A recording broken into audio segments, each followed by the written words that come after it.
Most important questions discuss करेंगे। ध्यान से देखिए इस क्वेश्चन को।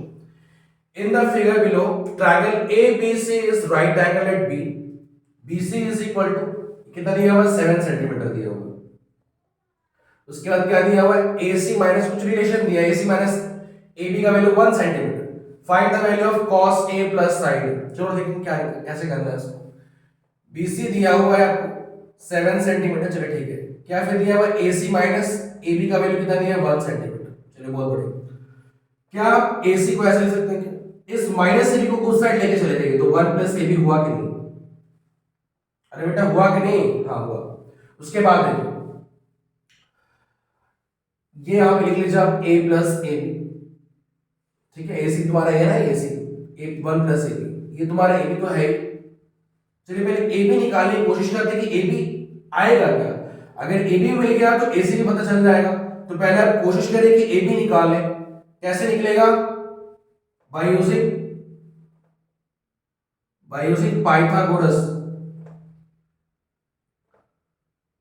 Bye using Pythagoras theorem.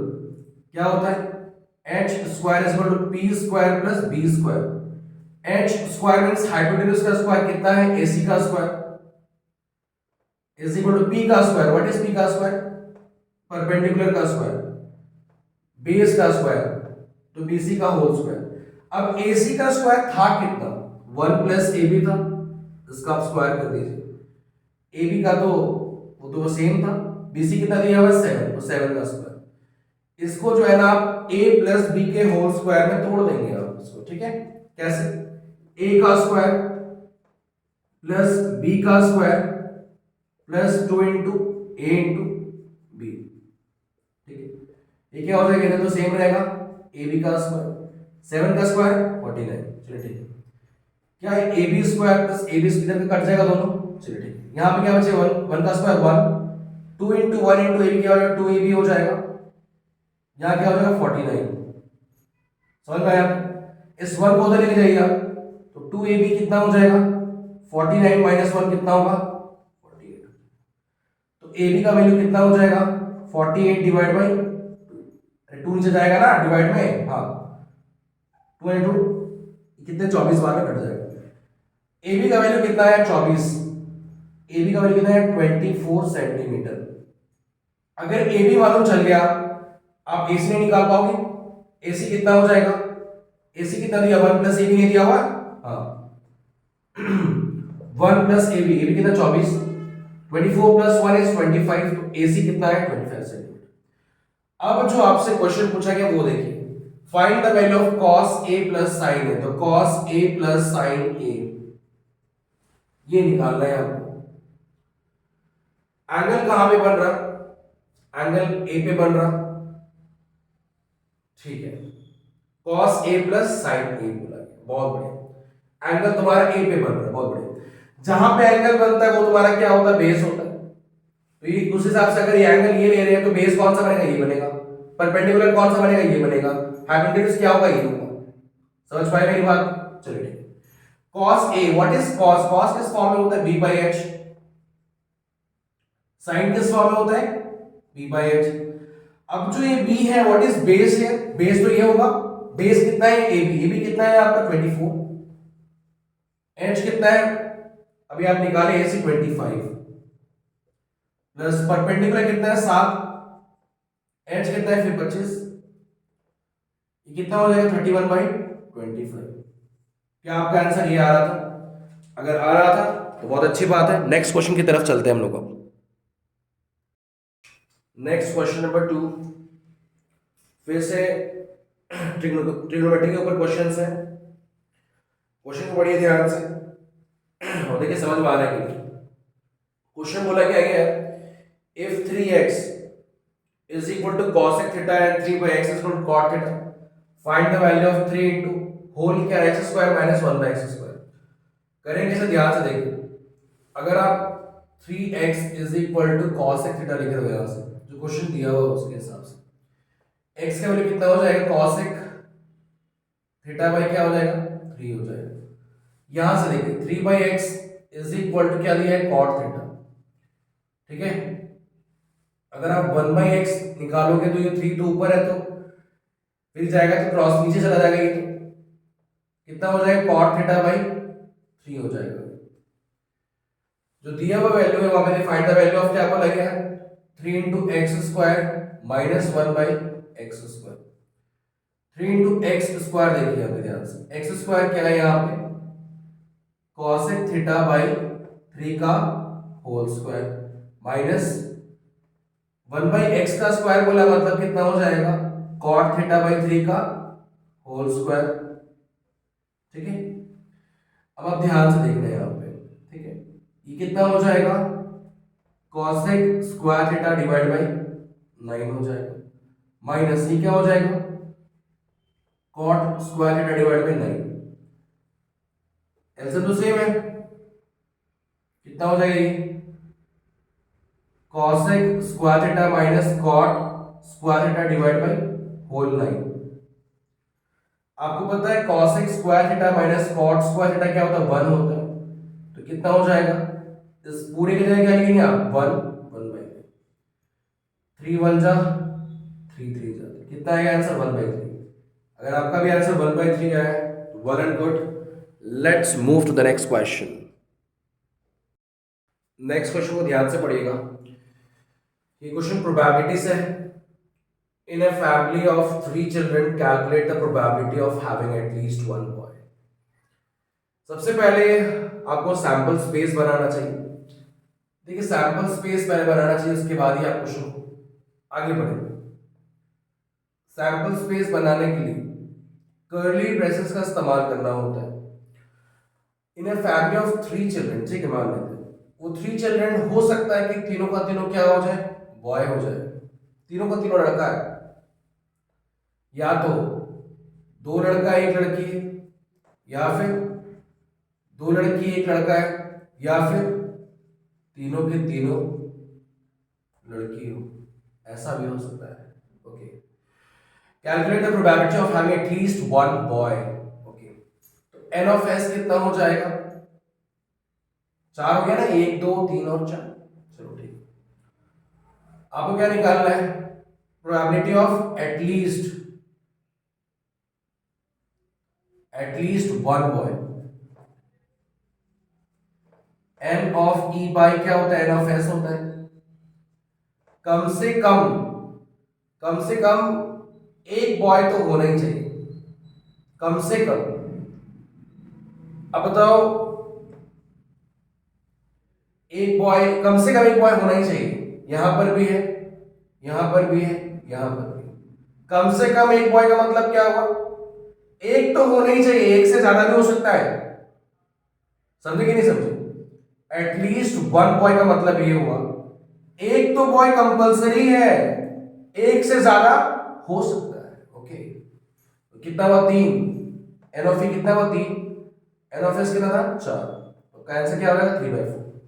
अगर आपका भी आंसर यही आ रहा है, थैंक यू, बहुत बढ़िया।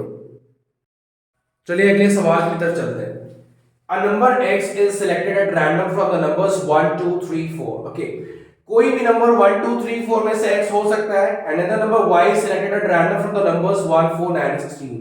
y किसी भी 4 नंबर में से 1 4 9 और 16 में से कोई हो सकता है। Find the probability that the product of x and y is less than 16। का मतलब ये हुआ कि आप जब x और y को जब आप मल्टीप्लाई करेंगे तो 16 से कम होना चाहिए। तो पहले आप क्वेश्चन को ध्यान से पढ़िएगा, जिस बच्चे को आता है वीडियो को पॉज करिए, पहले क्वेश्चन को करिए, उसके बाद आप वीडियो कंटिन्यू करेंगे, और जिसको नहीं आता है वीडियो कंटिन्यू करिए।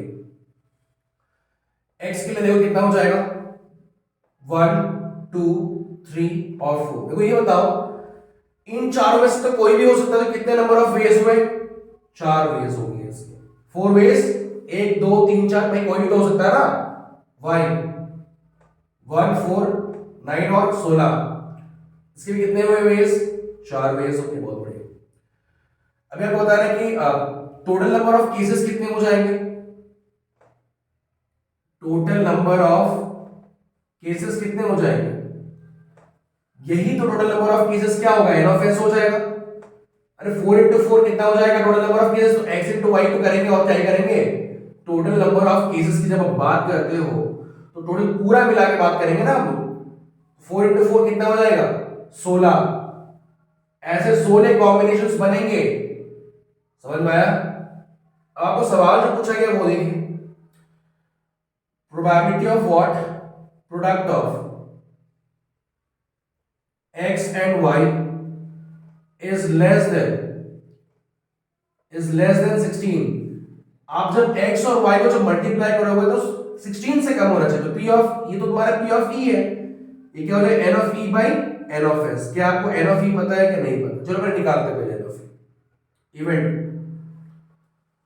सैंपल स्पेस के फॉर्म में दिखा दे रहे, ठीक है ना, कॉम्बिनेशन सारे शो कर दे इसी के अंदर।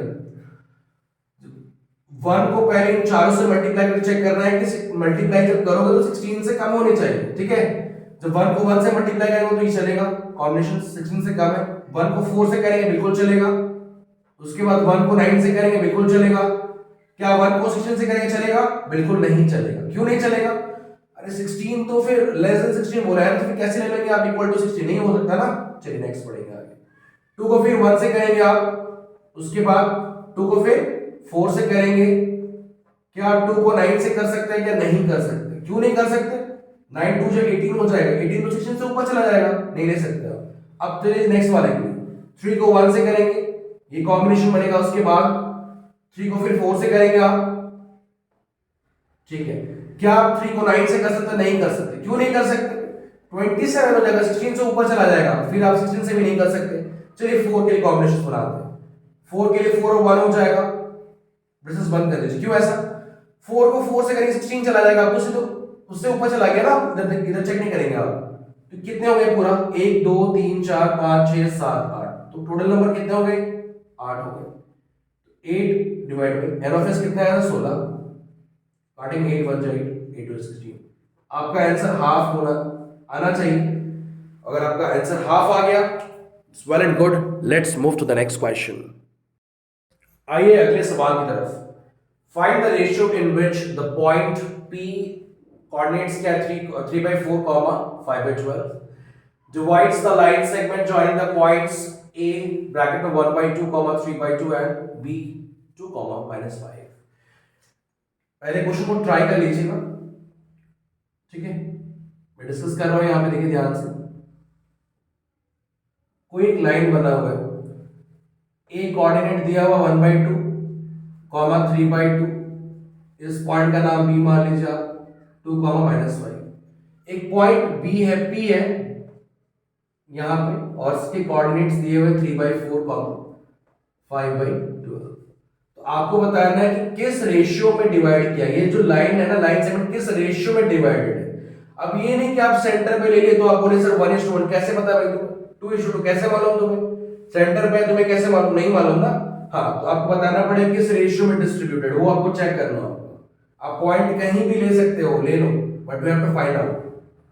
m1 और m2 निकालना है आपको, ठीक है। आप क्वेश्चन को सॉल्व कैसे करेंगे ध्यान से देखिएगा। फॉर्मूला क्या होता है? सेक्शन फॉर्मूला क्या इस्तेमाल करते बताइए। x इज इक्वल टू क्या होता है? m1 x2 plus m2 x1 divide by m1 plus m2। अब मेरे को ये बताओ, जो कोऑर्डिनेट्स बीच में दिए हुए हैं वो क्या है? ये तुम्हारा x, y है कि नहीं, मुझे बताओ ये, ठीक है। अब मेरे को ये बताइए कि जो x है यहाँ पे, तो x आपको दिया हुआ 3/4, यहाँ पुट कर लीजिए। क्या आपको m1 पता है? नहीं पता, वही तो निकालना है। x2 पता है क्या? ये क्या हो जाएगा कोऑर्डिनेट्स? ये x1, y1, ये क्या हो जाएगा x2, y2। ये तो कोऑर्डिनेट्स पता है ना आपको, कैसे कैसे जज करते हैं मालूम है आपको।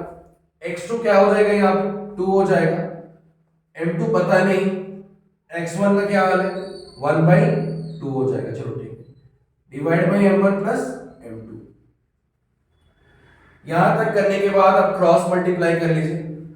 तो आप 3 से मल्टीप्लाई करेंगे तो m1 प्लस m2 हो जाएगा। ये क्या हो जाएगा? 4 इंटू होल है ना, 2 इंटू m1 क्या हो जाएगा? 2m1 plus half into m2 is m2/2 हो जाएगा ये, ठीक है। इसको पहले सॉल्व कर लो। ये 3m1 हो जाएगा प्लस ये कितना हो जाएगा? 3m2 इज इक्वल टू कितना हो जाएगा? 8m1। कैसे 8m1? 4 इंटू 2 इज 8, 8m1 हो गया। 4 इंटू m2/2 कितना हो जाएगा? 2m2 हो जाएगा,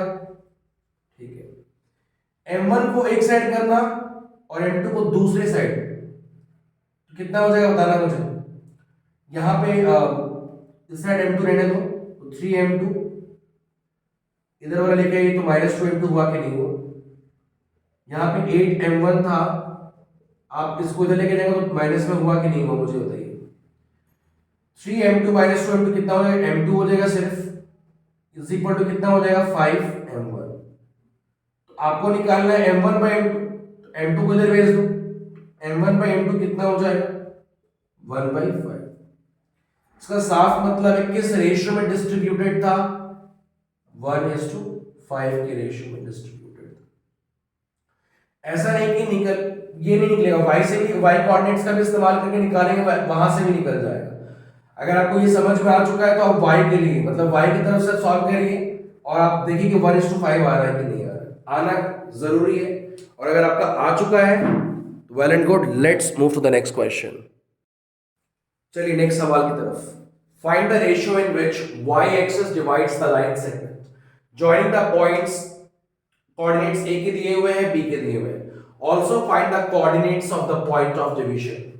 सेम मतलब थोड़ा सा मॉडिफाइड क्वेश्चन है, प्रीवियस जो पहले वाले क्वेश्चन के थोड़ा सा मॉडिफाइड क्वेश्चन है। कैसे किया देखिए यहाँ पे, सेम है पहले जैसे बोलते हैं ऐसे करते जाइए। Find the ratio in which y axis divides, y axis divides का मतलब y एक्सिस पे कोऑर्डिनेट क्या होता है मुझे बताना है एक बार। कोई पॉइंट अगर आप सेंटर पे लिए हो, मान लीजिए p लिए हैं और आपको बोला है कि y एक्सिस डिवाइड्स पे कोऑर्डिनेट्स क्या हो जाएगा, 0, y ना हो जाएगा। हाँ, एक पॉइंट का कितना कोऑर्डिनेट्स दिए हुए 5, -6, बी के लिए कितना कोऑर्डिनेट दिया हुआ है -1, -4। तो आपको ये कोऑर्डिनेट भी निकालना है, किस रेशियो में डिवाइडेड है ये भी निकालना है। तो m1 m2 भी निकालना है और y का वैल्यू भी निकालना है कोऑर्डिनेट शो करने के। तो कैसे करेंगे सवाल को देखिए, पहले आप ट्राई कर लीजिए, पहले वीडियो को पॉज कर लीजिए, पहले ट्राई कर लीजिए, उसके बाद वीडियो को कंटिन्यू करिएगा। ठीक है, ध्यान से देखिएगा। ये अब क्या है, x1, y1 है। ये क्या होता है, x, y होता है। ये क्या होता है, x2, y2। बहुत बढ़िया। चलिए x के लिए क्या होता है, m1 x2 plus m2 x1 divide by m1 plus m2। यहां पे देखिए x का वैल्यू कितना है, 0। m1 क्या होगा, m1 तो पता नहीं, x2 कितना है -1, ओके फाइन, प्लस m2 कितना है भाई, m2 पता नहीं, x1 कितना है 5 divide by m1 plus m2। ठीक है, m1 प्लस m2 आप क्रॉस मल्टीप्लाई करोगे तो 0 ही हो जाएगा वो, तो 0 इज इक्वल टू क्या हो जाएगा -m1 प्लस 5m2। -m1 को इधर लेके आ जाएंगे तो क्या हो जाएगा +m1 is equal to 5m2। चलिए तो m1 बाई m2 का रेशियो क्या आया, 5/1। कुछ नहीं है, मतलब 5:1 आया कि नहीं आया मुझे बताओ। ठीक है, इसका मतलब ये 5:1 के रेशियो में डिस्ट्रीब्यूटेड था। ठीक है, अब y की तरफ चलिए, y इज इक्वल टू क्या होता है, m1 y2 plus m2 y1 divide by m1 plus m2। y क्या है, y तो y है, m1 कितना है अभी आपका 5 आया, y2 कितना है -4 है, प्लस m2 कितना है 1 है, y1 कितना है -6 divide by what m1 plus m2 कितना है 5 प्लस 1। चलो ठीक है, 5 into -4 is what, -20, 1 into -6 is what, -6, ये प्लस आएगा तो भी -6 ही हो जाएगा। ठीक है, डिवाइड में 6 हो जाएगा। y इज इक्वल टू क्या है, -26/6 आया कि नहीं आया मुझे बताइए। काटेंगे इसको, 2 के टेबल में 3 टाइम्स में, 2 के टेबल में 13 टाइम्स में, कितना है -13/3। चलो ठीक है, आपका काम क्या था, m1 m2 निकालना। आपने m1 m2 का रेशियो निकाल लिया, आपका काम था y निकालना, आपने y निकाल लिया। आपको बोला है also find the coordinates of the point of division, तो कोऑर्डिनेट्स क्या बनेगा यहाँ पे 0, y कितना है -13/3। अगर आपका भी यही आंसर आया वेल एंड गुड। चलिए अगले सवाल की तरफ बढ़ते हैं हम लोग, है ना। चलिए अगले सवाल की तरफ, क्वेश्चन को ध्यान से पढ़िएगा। If alpha and beta are the zeros of the polynomial ax² + bx + c, find the value of alpha square + beta square. देखिए जो जनरल फॉर्म होता है पॉलिनोमियल में क्या दिया हुआ है, ax² + bx + c दिया हुआ है। यहां से आप अल्फा पता है एक जनरल फॉर्म जो होता है पॉलिनोमियल का, उसका आपको अल्फा पता होता है। अल्फा क्या है, अल्फा और बीटा क्या है, उसका रूट्स है। आप रूट्स ऑफ द पॉलिनोमियल बोलिए, जीरोस ऑफ द पॉलिनोमियल बोलिए, पोल्स ऑफ द पॉलिनोमियल बोलिए, सब का मतलब सेम होता है। बट सीबीएसई में होता क्या है कि हम लोग पोल्स जो है ना वर्ड यूज इस्तेमाल नहीं करते हम। पोल्स ऑफ द पॉलिनोमियल ये बोलते नहीं है हम, ठीक है। क्वेश्चन क्या हो सकता है, if alpha and beta are the roots बोल सकता है, जीरोस बोल सकता है, व्हाटएवर। तो ये अल्फा क्या होता है, माइनस बी बाई ए होता है, बीटा क्या होता है, सी बाई ए होता है। आपको बोले alpha square plus beta square निकालने के, कैसे निकालेंगे, अल्फा प्लस बीटा का whole square minus 2 alpha beta, याद रखना पड़ेगा, मोस्ट इंपॉर्टेंट क्वेश्चन है, याद रखेंगे इसको। अब अल्फा प्लस बीटा निकालना पड़ेगा आपको, अल्फा प्लस बीटा, अल्फा कितना है यहाँ पे माइनस बी बाई, बीटा क्या है यहाँ पे सी बाई, तो क्या बोल सकते हैं minus B plus C by, या फिर क्या बोल सकते हो सी माइनस बी बाई। वैसे आप अल्फा बीटा निकालो, क्योंकि अल्फा इंटू बीटा भी निकालना पड़ेगा क्योंकि फॉर्मूला में है ना, ठीक है। तो minus B by A into C by A क्या हो जाएगा, minus B C by A square, ये चीज है, ठीक है। अब आप ध्यान से देखोगे ना, अल्फा प्लस बीटा का होल स्क्वायर मतलब क्या हो जाएगा, C minus B divide by A का whole square, minus 2 alpha beta कितना हो जाएगा, ये माइनस है तो प्लस बना देगा इसको, 2bc बाई ए स्क्वायर। चलो ठीक है, इसको अपने a माइनस बी के होल स्क्वायर फॉर्मूला में तोड़िए, a square plus B square minus 2 into A into B कितना हो जाएगा, 2cb हो जाएगा divide by A square plus 2bc by A square. देखिए आंसर तो सेम हो जाएगा ना, यहाँ पे ये दोनों कट जाएगा क्योंकि देखो माइनस 2cb बोलो या 2bc बोलो बोथ आर सेम, क्या बचा यहाँ पे C square plus B square divide by A square हो जाएगा। आपको पूछा गया था alpha square plus beta square, अगर आपका भी आंसर ए है तो वेल एंड गुड।